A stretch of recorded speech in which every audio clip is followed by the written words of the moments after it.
அனைவருக்கும் வணக்கம். Welcome to peoples heroes academy.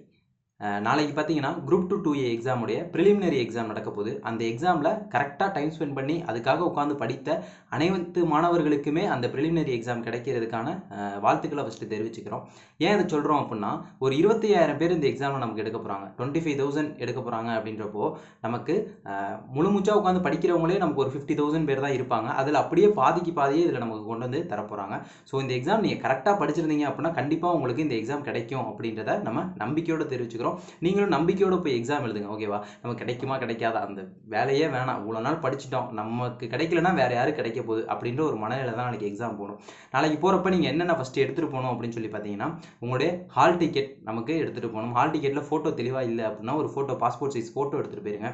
Next உங்களுடைய ஐடி ப்ரூஃப் ஏதாச்சும் ஒன்று எடுத்துகிட்டு போங்க. Aadhaar card, PAN card, licence ஏதாச்சும் ஒன்று. ஆதார் கார்டு எடுத்துகிட்டு போனீங்க அப்படின்னா பெஸ்ட்டாக இருக்கும். வேறு அது இல்லாமல் உங்களுக்கு டைம் பார்க்குறதுக்கு இது 3 போதுமானது.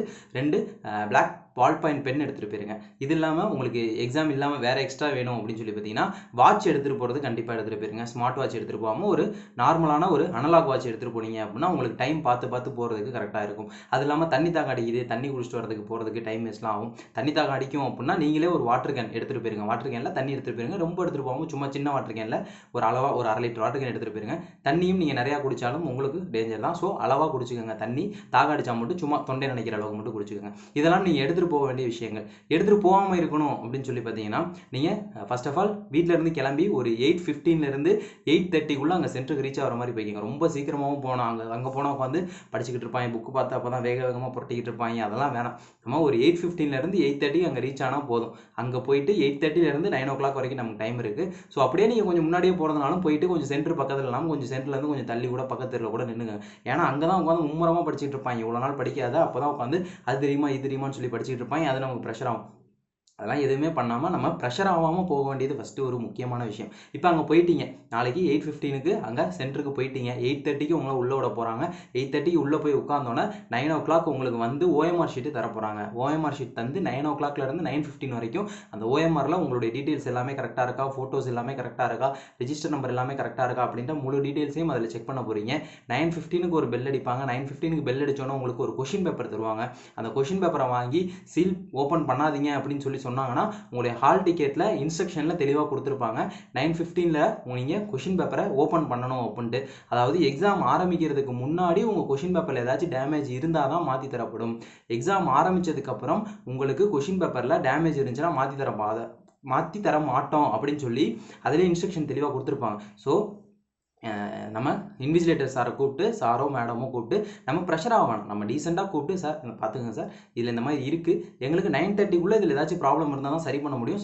ஸோ நாங்கள் சீல் ஓப்பன் பண்ணி பார்த்து ஆகணும் அப்படின்னு சொல்லிடுங்க. ஒரு சில சென்டரில் ஓப்பன் பண்ணி சொல்லிடுவாங்க. ஒரு சில சென்டரில் நம்ம போன வரைக்குமே என்ன பண்ணுவாங்க, 9:30 தான் ஓப்பன் பண்ணணும் அப்படின்னு சொல்லுவாங்க. நீங்கள் கூப்பிட்டு காட்டிட்டீங்க அப்படின்னா அவங்க எதுவும் சொல்ல மாட்டாங்க. சரி ஓப்பன் பண்ணிக்கங்க அப்படின்னு சொல்லிடுவாங்க. ஓப்பன் பண்ணிட்டு ஃபஸ்ட்டு எல்லா கொஷினும் கரெக்டாக பிரிண்ட் ஆயிருக்கா அப்படின்னு சொல்லி பார்த்துட்டு கரெக்டாக பிரிண்ட் ஆயிருந்துச்சுன்னா நீங்கள் OMRல குறிக்க வேண்டிய விஷயங்கள்லாம் குறிச்சிருங்க. உங்களுடைய கொஷின் புக்லெட் நம்பர் குறிக்கிற மாதிரி இருக்கும், அதை குறிச்சிருங்க. வேறு நீங்கள் சைன் போடுற மாதிரி இருக்கும், ப்ரெசன்ட் குறிக்கிற மாதிரி இருக்கும். அதெல்லாம் நீங்கள் குறிச்சிட்டு 9:30 நீங்கள் என்ன பண்ணிடுங்க, கொஷினை ரீட் பண்ணி எக்ஸாம் எழுத ஸ்டார்ட் பண்ணிடுங்க. எழுதுகிறப்போ இதை நீங்கள் ஃபஸ்ட் ஆஃப் ஆல் தெரிஞ்சுக்கணும். நாளைக்கு எழுத போகிறதுல கண்டிப்பாக ஒரு 100லேருந்து 120 கேள்வி இல்லைனா 130 கேள்வி தான் உங்களுக்கு தெரியும். 130 கேள்வி தான் உங்களுக்கு தெரிஞ்சிருக்க போகுது அப்படின்றத மனசில் வச்சுக்கோங்க. ஏன்னா இது ஒரு டிகிரி ஸ்டாண்டர்ட் எக்ஸாம் அப்படின்றப்போ தமிழில் நீங்கள் எவ்வளோ போட்டாலும், மேத்ஸில் நீங்கள் எவ்வளோ போட்டிருந்தாலும், தமிழில் எப்படி பார்த்தாலும் 100க்கு 100 யாராலையும் போட முடியாது. போட்டால் மேபி ஈஸியாக கேட்டாங்க அப்படின்னா போடலாம், நம்ம அதை சொல்ல முடியாது. ஒரு 90 கொஷின் போட்டாலும் நம்ம மேத்ஸில் ஒரு ஆவரேஜாக ஒரு 22 கேள்விகள் போட்டாலும் நம்மளால் ஜென்ரல் ஸ்டடீஸில் ஒரு 20 கேள்வி 30 கேள்வி அந்த லெவலில் தான் இருக்க போகுது. தமிழில் நமக்கு கன்ஃபார்ம் தெரியும் அப்படின்றதையுமே நம்மளால் என்ன பண்ண முடியாது. நமக்கு ஒரு தமிழில் கன்ஃபார்ம் தெரியும், எவ்வளோ படிச்சிருந்தாலும் கன்ஃபார்ம் அப்படின்றத நம்ம ஃபஸ்ட் ரவுண்ட்லேயே ஒரு 80 கேள்விகள் தான் குறிப்போம்.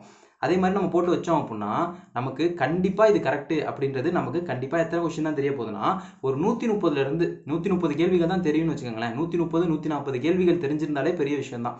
அதுக்கு மேலே அடிக்கிறதெல்லாம் நம்ம யோசித்து தெரிஞ்ச விஷயங்கள், தெரியாத விஷயங்கள், நம்ம படித்த விஷயங்கள், ஆப்ஷனை ஒமிட் பண்ணி எடுக்கிறது, அந்த மாதிரி விஷயத்தை வச்சு தான் எடுக்க போகிறோம். நம்ம 5 கொஷின் படிப்போம், அதுவும் ஜென்ரல் ஸ்டடீஸ்லாம் கொஷின் பேப்பர் இப்போலாம் தெளிவாக கொடுக்குறான். எடுத்தோன்னே என்ன பண்ணலாம்னா கஷ்டமான கேள்விகளை வச்சிடறான். எடுத்தோன்னே நமக்கு லாஸ்ட்டாக நடந்த குரூப் 1 கொஷினில் அப்படி தான் கேட்டிருந்தான் நிறைய கேள்விகளில்.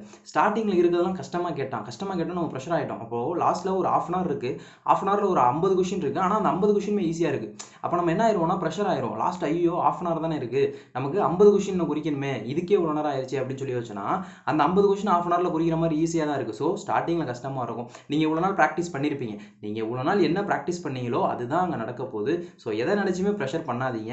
நீங்கள் 130 கேள்விகள் எனக்கு கன்ஃபார்ம் தெரியுதுன்னு சொல்லி போட்டுட்டு வந்துட்டீங்கனாலே என்ன ஆயிரும், ஆட்டோமேட்டிக்காக உங்களுக்கு 150 கேள்விகள் வந்துடும். பேலன்ஸ் இருக்கக்கூடிய ஒரு 70 கேள்விகள்லேருந்து 20 கேள்வியாச்சும் நம்ம கெஸ் பண்ணி போட மாட்டோமான்னு, நம்ம இவ்வளோ நாள் படிச்சிருக்கோம் இல்லையா. ஸோ எதுக்குமே ப்ரெஷர் ஆகாதீங்க. ப்ரெஷர் ஆகிட்டிங்கன்னா அங்கே கொஞ்சம் கஷ்டமாக இருக்கும். அதே மாதிரி மேத்ஸ் கேள்விகளை பொறுத்த வரைக்கும் ஒரு தடவை போட்டு பாருங்கள். ஒரு தடவை போட்டுட்டு வரல அப்படின்னா திரும்ப திரும்ப அதையே போட்டுட்டு இருக்காமல் அந்த கொஸ்டின் அப்படியே எடுத்து வச்சுட்டு நெக்ஸ்ட் கேள்வி போயிருங்க. ஏன் அதை சொல்கிறோம் அப்படின்னா, நம்ம மேத்ஸை பொறுத்த வரைக்கும் ஒரு தப்பு பண்ணியிருப்போம், திரும்ப திரும்ப அதே தப்பே பண்ணிக்கிட்டு இருப்போம். கண்டினியூஸாக அதையே போட்டுக்கிட்டு இருக்கப்போ திரும்ப திரும்ப அதே தப்பே பண்ணிக்கிட்டு இருப்போம். அது நமக்கு டைம் வேஸ்ட் தான் ஆகும். ஸோ ஒரு தடவை போட்டு வரலையா அதை அப்படியே விட்டுட்டு நெக்ஸ்ட் கொஸ்டின் போயிருங்க. திரும்ப கடைசியாக நமக்கு லாஸ்ட்டில் டைம் இருக்கும். கண்டிப்பாக எல்லா கொஸ்டினும் குறிச்சிட்டு ஒரு 20 மினிட்ஸ்லேருந்து 30 மினிட்ஸ் வரைக்கும் நம்ம கையில் இருக்க போகுது. ஒரு 5 மேத்ஸ் கேள்விகள் நமக்கு வராத மாதிரி தான் இருக்க போகுது. ஒரு தடவை சால்வ் பண்ணால் வராத மாதிரி தான் ஒரு 5லேருந்து 6 கொஸ்டின் இருக்க போகுது. ரீசனிங்லாம் இருக்குது. ஸோ அந்த 5-6 கேள்விகளை லாஸ்ட் ½ அன் ஹவர் இருக்க போகுது. நமக்கு நம்ம என்ன பண்ணலாம், நம்ம லாஸ்ட்டாக போடுறப்போ என்ன பண்ணுவோம்னா திரும்ப அந்த கொஸ்டினை திரும்ப ஃப்ரெஷ்ஷாக படிப்போம். அப்போ ஃப்ரெஷ்ஷாக படிக்கிறப்ப என்ன ஆகும்னா நம்ம மைண்டு வேறு மாதிரி யோசிக்கும். அது மட்டும் இல்லாமல் நம்ம வேறு கொஸ்டின் போட்டுக்கிட்டு இருக்கப்போ இதுக்கான ஆன்சர் கூட வந்திருக்கும், இதுக்கான ஸ்டெப்பு கூட ஞாபகம் வந்திருக்கும். ஸோ நம்ம பண்ண தப்பையே திரும்ப திரும்ப பண்ணிக்கிட்டு இருக்காமல் இருக்கிறதுக்கான ஒரு மெத்தட் தான் இது. மேத்ஸ் ஒரு தடவை போட்டுட்டு வரல அப்படின்னா அதை விட்டுட்டு அடுத்த கேள்வி போயிடுறது தான் பெஸ்ட்டு அப்படின்னு சொல்லுவோம். வேறு என்ன பேசலாம் அப்படின்னு சொல்லி பார்த்தீங்கன்னா வேறு ஒன்றும் இல்லை, மற்ற எல்லாமே உங்களுக்கு தெரிஞ்சதான். எக்ஸாம் ஹாலில் ப்ரெஷர் பண்ணாதீங்க. நீங்கள் இவ்வளோ நாள் படிச்சிருக்கீங்க, 25,000 பேர் எடுக்க போகிறாங்க. அந்த 25,000 பேரில் ஒரு நபராக நீங்கள் கண்டிப்பாக இருக்க போகிறீங்க. ஓகேவா? இது ஒன்றும் பெரிய விஷயம் கிடையாது. ப்ரிலிம்ஸ் தான் எழுத போகிறோம். இது ஒன்றும் ப்ரெஷராக இருக்குது. ஃபஸ்ட் டைம் எழுதுறவங்க கண்டிப்பாக ப்ரெஷர் தான் இருக்கும். ஸோ ஒன்றும் பண்ண முடியாது. நீங்கள் ஜாலியாக போங்க. நம்ம படிச்சிருக்கோம், நம்ம படித்து தான் அங்கே எழுத போகிறோம். அதே மாதிரி ஒரு கொஸ்டின் தெரிலன்னு சொல்லி ஃபீல் பண்ணாதீங்க. நம்ம ஏற்கனவே சொல்லிட்டோம், 130 கேள்விகள் தான் நீங்கள் ஆவரேஜாக படிச்சிருக்க எல்லாருக்கும் தெரிய போகுது. 150 கேள்விகள் நல்லா படித்து குரூப் 4ல் ஒரு 170 + 175+ போட்ட மாணவர்களுக்கே நாளைக்கு எக்ஸாமில் ஒரு 150 கேள்விகள் தான் தெரிஞ்சிருக்க போதே தவிர அதுக்கு மேலே தெரிஞ்சிருக்க. ஸோ நீங்கள் ப்ரெஷர் பண்ணாதீங்க. நீங்கள் ஒரு ஆவரேஜாக படிச்சிருக்கீங்க அப்படின்னா உங்களுக்கு 130 கேள்விகள் தான் தெரியும். அதுக்கு மேலே தெரியாதுன்னா நீங்கள் எந்த அளவுக்கு படிச்சிருக்கீங்க அப்படின்றது தான். ஸோ ப்ரெஷர் ஆகிக்காதீங்க. ஐயோ நம்ம இவ்வளோ கொஸ்டின் தரலையும் ப்ரெஷர் ஆகிக்காதீங்க. அங்கே யோசிச்சிங்கன்னா ஆட்டோமேட்டிக்காக வந்துட போகுது. 2 ஆப்ஷன் ஒமிட் பண்ண போகிறோம், ஒரு ஆப்ஷனை தூக்கி போட போகிறோம். அதெல்லாம் ப்ரெஷரே பண்ணிக்காதீங்க. 130 கேள்வி, அதாவது நீங்கள் தெரிந்த கேள்வியை தப்பு பண்ணவே கூடாது. அவ்வளோதான். எப்பயுமே நம்ம எக்ஸாம் முடிச்சுட்டு வந்ததுக்கப்புறம் தெரியாத கேள்வியை நம்ம நினச்சி ஃபீல் பண்ணவே மாட்டோம். அதை அப்படியே விட்டுரும். அது நம்ம படிக்கல, அது நம்மளோட தப்பு அப்படின்னு சொல்லி விட்டுரும். ஆனால் தெரிஞ்ச கேள்வி ஒரு கேள்வி தப்பு பண்ணியிருந்தோம் அப்படின்னா நம்ம அதை ரொம்ப நினச்சி ஃபீல் பண்ணுவோம். நம்மளாம் நிறைய எக்ஸாமில் அதை ஃபீல் பண்ணியிருக்கோம். ஐயோ இந்த ஒரு கேள்வி தெரிஞ்ச கேள்வியை தப்பு பண்ணிட்டு வந்துட்டோமே அப்படின்னு சொல்லி. ஸோ தெரிஞ்ச கேள்வியை தப்பு பண்ணவே பண்ணாதீங்க. டைம் 3 மணி நேரம் சாலிடாக போதுமான அளவு, 2.5 மணி நேரம் போதும். பேலன்ஸ் ½ அன் ஹவர் உங்களுக்கு எக்ஸ்ட்ரா தான் இருக்க போகுது. ஸோ பொறுமையாக படித்து பாருங்கள். 2 தடவை கொஸ்டினை படித்து பார்த்து போடுங்க. அதுக்குன்னு எல்லா கொஸ்டினையும் 2 தடவை படிக்கணும் அவசியம் கிடையாது. நமக்கு ஓப்பன் கொஸ்டினாக இருந்துச்சு அப்படின்னா ஒரு தடவை படிச்சுட்டு போட்டுருங்க. ஸ்டேட்மெண்ட் கொஸ்டினாக இருக்குது, கொஞ்சம் டவுட்டாக இருக்குது அப்படின்னா இன்னொரு தடவை படித்து பாருங்கள், தப்பு இல்லை. தமிழ் ஏதாச்சும் புரியல அப்படின்னா இங்கிலீஷ் கொஸ்டின் பார்த்துக்கோங்க. ஏன்னா நடக்கக்கூடிய எக்ஸாம்ஸ் எல்லாத்துலேயுமே தமிழ் டிரான்ஸ்லேஷன்ஸில் கொஞ்சம் மிஸ்டேக் பண்ணுறாங்க. ஸோ தமிழில் கொஞ்சம் ப்ராப்ளம் இருந்துச்சு, கரெக்டாக புரியலை அப்படின்னா நீங்கள் இங்கிலீஷ் கொஸ்டினும் பார்த்துக்கோங்க. ஓகேவா? ஓகே, அவ்வளோதான். வேறு எதுவும் இன்ஸ்ட்ரக்ஷன்ஸ்லாம் இல்லை. இதுதான் நடக்க போகுது நாளைக்கு எக்ஸாமில். 12:30க்கு எக்ஸாம் முடிய போகுது. 12:45க்கு நீங்கள் பேப்பர் கொடுத்துட்டு 12:45க்கு வெளியே வர போகிறீங்க. வந்தோடனே கீ செக் பண்ணிட்டு எல்லாருமே நீங்கள் படித்து எழுதுனா எல்லாருமே 150 155 அபோவ் போட்டு நீங்கள் மெயின்ஸ் படிக்கிறதுக்கு உங்களுடைய வாழ்த்துக்கள். வேறு எதுவும் ப்ரெஷர்லாம் இல்லாமல் எடுத்துக்காமல் ஃப்ரீயாக போய் எழுதுங்க. காலையில் மறக்காமல் சாப்பிட்டு போங்க.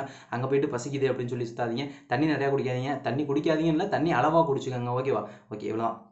நம்ம எல்லாருமே பார்த்துட்டு வாங்க. நம்ம எக்ஸாம் முடிச்சதுக்கப்புறம் நிறையா இதை பற்றி பேசுவோம். எக்ஸாம் எப்படி இருந்துச்சு அப்படின்னு சொல்லி பேசுவோம். எல்லாருக்குமே கிடைக்கும், பயப்படாதீங்க. நம்ம ஃப்ரீயாக ரிலாக்ஸாக எழுதலாம். ஓகேவா? ஓகே, நன்றி, வணக்கம்.